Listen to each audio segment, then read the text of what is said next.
Welcome to Taleteller. Today, we're diving deep into the art of disciplining our children without resorting to yelling. Yelling may seem like a quick fix, but it rarely deals with the underlying issue.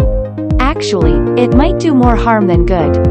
Therefore, you've come to the right channel if you're ready to learn efficient disciplinary methods that enhance your relationship with your child. Yelling may be a common form of discipline, but it falls short in several critical aspects. Let's explore why yelling is ineffective. Number 1. It doesn't teach children how to behave. When we yell at our children, they may only focus on our anger rather than understanding what they did wrong. They miss the chance to gain important lessons as a result. Number 2. Yelling can make children feel scared and humiliated. Imagine a scenario where a child spills milk accidentally, and the parent reacts by yelling. This reaction instills fear and embarrassment, hindering their self-esteem and emotional well-being. Number 3. It can strain the parent-child relationship. Yelling sends a message that we don't respect our children, leading to strained relationships and diminished trust. Luckily, there are numerous positive discipline strategies that foster healthy behavior and maintain strong connections with our children. Let's explore some of them along with real-life examples. Solution number 1. Set clear expectations. Clearly communicate your expectations for behavior. For example, you can explain to your child that leaving toys scattered on the floor poses a safety risk. By setting this expectation, you're guiding them toward responsible behavior. Here's an example. Let's say your child constantly forgets to put away their toys. You can set a clear expectation by creating a designated storage area for toys and explaining its purpose. Encourage them to tidy up after playtime to develop a sense of responsibility. Number 2. Helping your child understand the importance of completing homework by setting a consistent study routine and explaining the long-term benefits. Number 3. Establishing rules for screen time and explaining the reasons behind them to foster responsible technology usage. Solution number 2. Use positive reinforcement. Acknowledge and reward positive behavior to reinforce good habits. Praise and rewards are powerful motivators that teach children the value of their actions. Example number 1. Suppose your child completes their homework without being reminded. Acknowledge their effort and offer praise for their responsible behavior. You can even create a reward system, such as earning stickers that accumulate to a special privilege or activity. Example 2. Praising your child for sharing toys with a sibling or showing kindness to a friend. Example 3. Rewarding your child with a special outing for consistently demonstrating good behavior at school. Solution number 3. Offer choices. Granting choices within appropriate boundaries empowers children and helps them develop decision-making skills. Let's take an example. Imagine your child is resistant to bedtime. Instead of enforcing a strict bedtime, provide them with 2 acceptable options, such as reading a book or listening to calming music before sleep.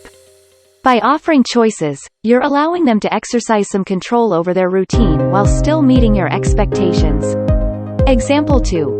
Allowing your child to choose their after-school activity from a list of options, giving them a sense of autonomy and ownership.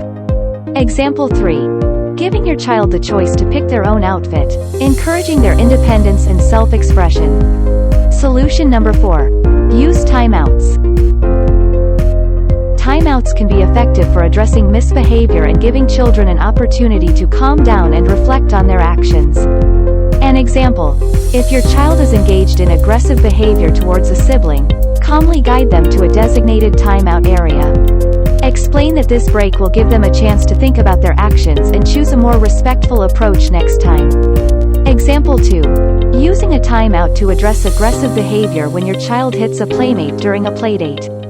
Example 3. Implementing a timeout to address tantrums and meltdowns when your child becomes overwhelmed. Solution number 5. Natural consequences.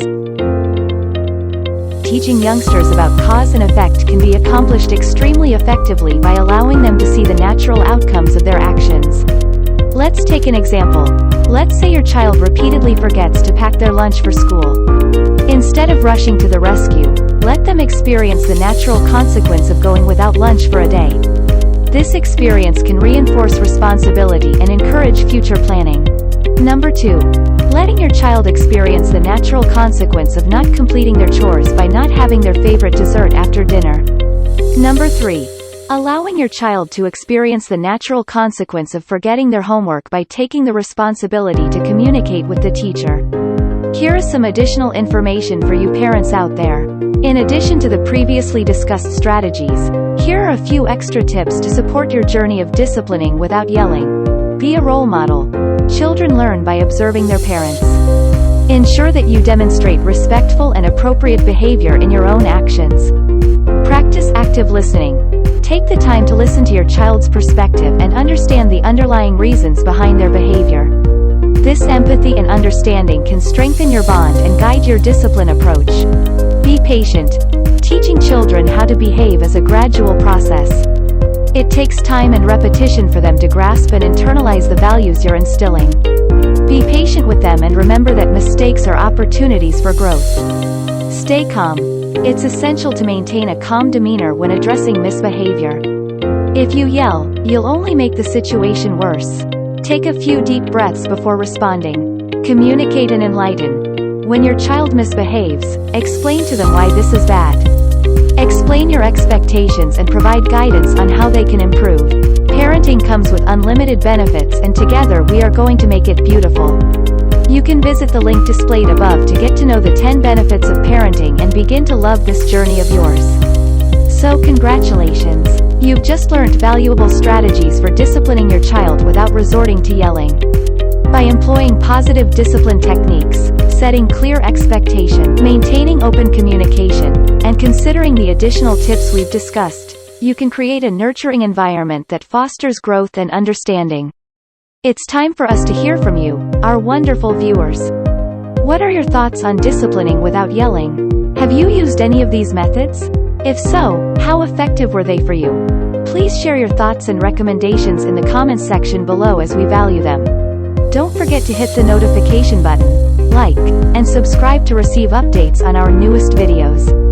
We sincerely hope that these suggestions and tactics, along with the supplementary details offered, aid you in your parenting endeavors. Together, let's build a supportive community focused on positive and effective parenting. Until next time, happy parenting!